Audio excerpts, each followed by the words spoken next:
we have our next storytelling session, and this is with Cindy Gallop, the founder and CEO of IfWeRanTheWorld. And she's going to be talking about some pretty radical ideas on how we can redesign our businesses around the working lives that we really want to have. Oh, Cindy. So, a friend of mine said to me yesterday, so you're giving that talk at WITI about work-life balance. And she was a little startled by how vehemently I refuted it. I went, no, I'm not doing that. Screw work-life balance. This is not a talk about work-life balance. This is a talk about how we redesign the world of business to be the world that we would all like to work in.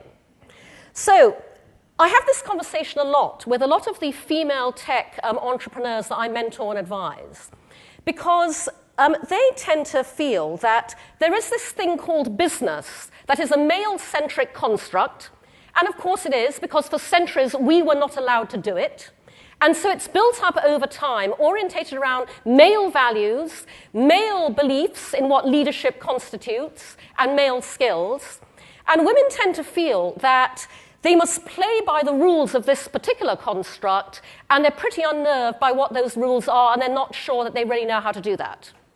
And what I say to those women is, business can be anything that you want it to be. A business plan does not have to be 20 sheets of closely written type with a lot of Excel spreadsheets. A business plan can be one sheet of paper, and as long as it says, this is how I plan to make money, that's a business plan. A business model can be anything you want it to be. And so I'm a huge advocate of redesigning business to be the kind of world we'd like to work in, and that will give us the kind of lives we'd like to live. I have a startup called IfWeRanTheWorld. It's a very simple web meets world platform designed to turn good intentions into action, one micro action at a time. I have a very big ambition for it. If Facebook is the social graph and Twitter is the interest graph, I designed IfWeRanTheWorld to be the action graph. But I'm trying to do something much more difficult than Facebook and Twitter, which is actually get people to do shit in the real world. But when I started this venture, I said to my team, I want us to innovate in every aspect of how we design and operate this as a business venture as much as the actual web platform itself. Because I want us to design our own startup around the working lives that we would like to live. So I said to Jason, my tech lead, I want us to design this platform so we can operate on a very lean core infrastructure, so that if, as fingers crossed, we hope it grows and scales, we don't have to grow and scale with it. I no longer want to run that kind of a company. I spent years as an advertising agency CEO running the kind of company where, as you grew and won more business, you had to ramp up, hire more people, and then if tough times hit, you were faced with difficult choices. This is my startup. I don't want to do that anymore. I demand extraordinary talent, I only hire extraordinary talent, and I will therefore work with extraordinary talent wherever I find it. None of the rest of my team is based in New York where I am. Jason's in San Diego, my programmer's in San Francisco, my head of user experience is in Seattle. We remote work. The Skype video call has transformed my life, and it's free. And so we don't need an office. We don't need to carry those overheads and costs. We obviously come together for key nodes of the process, and we work together. But the rest of the time, we work out of my apartment, their apartments, hotel lobbies, coffee shops. So we're a very future-forward kind of business. And I said to my co-founder, Uni Chase, whose background is digital advertising, so she understood what I meant when I said this. We have a business model at IfWeRanTheWorld that is grounded in the brand and business user proposition. I said to her, I want us to design our brand and business user interface, working with brands and clients, so we design out the crap and we design in the good stuff. And what I meant by that was, again, I spent years as an advertising agency CEO dealing with crap, dealing with difficult client arguments, tough compensation negotiations, procurement departments, relationship friction. I went, this is my startup. I don't want to have to deal with that shit anymore. Let's actually put as much care and thought into designing our business user experience and interface as we do on the web platform itself, so that we design a really pleasant experience for us and a pleasant experience for them. And by the way, if more advertising agencies and service businesses thought like this, they'd all have a much better time as well. And I designed my business model myself, and I designed it to be universal, democratic, transparent, and eminently affordable. And I designed it the way I did for 3 reasons.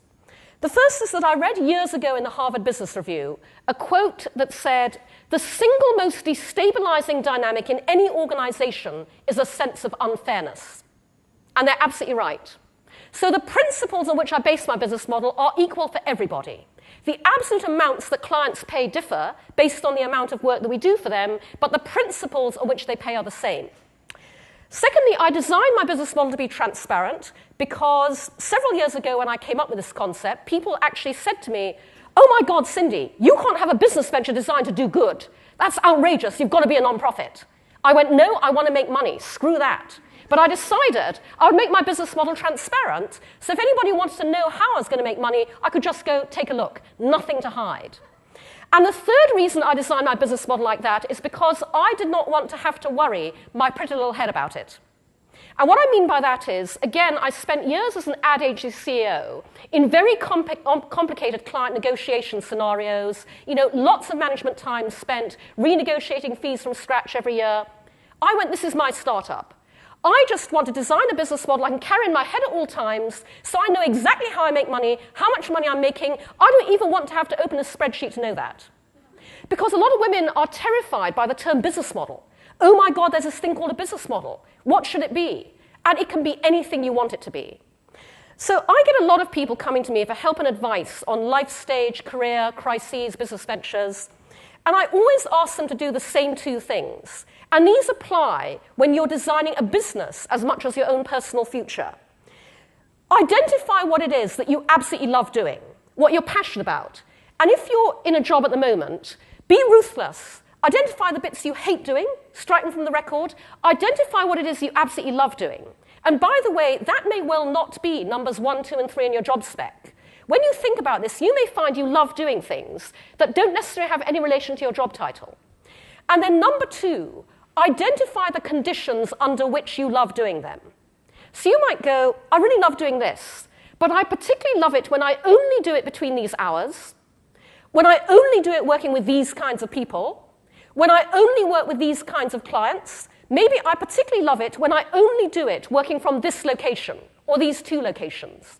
And then design a venture, design an opportunity, design a job around those 2 things, and it will never feel like work. Because you're doing something you love in the circumstances under which you love doing it. You are living what you work, you are working what you live, and you may be working extremely hard at it, but it's never going to feel like that. I'm lucky enough to have 2 startup ventures that very serendipitously are the 2 halves of me. IfWeRanTheWorld is my professional half. I have a venture called Make Love Not Porn. You can find it at makelovenotporn.com. Do check it out. I guarantee you'll enjoy it. But that's my personal half. So I'm actually working what I love and loving what I work. And I work every hour God gives me. I'm an entrepreneur with 2 bootstrapping startup ventures. But it never feels like work because I'm working on stuff that I passionately believe in. And I'm saying all of this to you because that is what the world of business designed by a woman looks like. I believe the world of business and work is going to look very different in 20 years' time.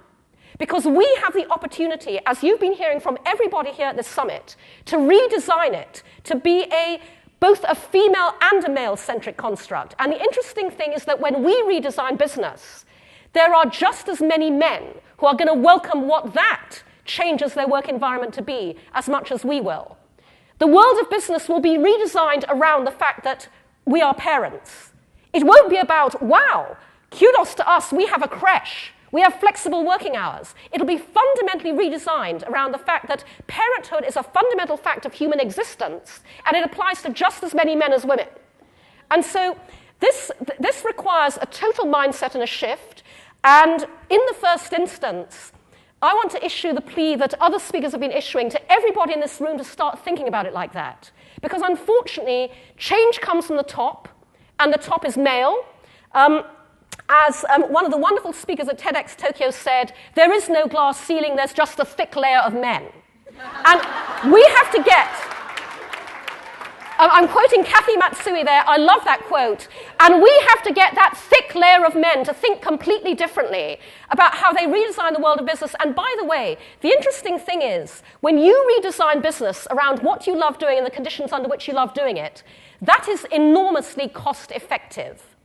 That gets you out of the industry sector trap of, we must do what everybody else is doing. Collaborative competition. Oh, our competition has this division, we must add that on. Oh, they offer this, we must do that too.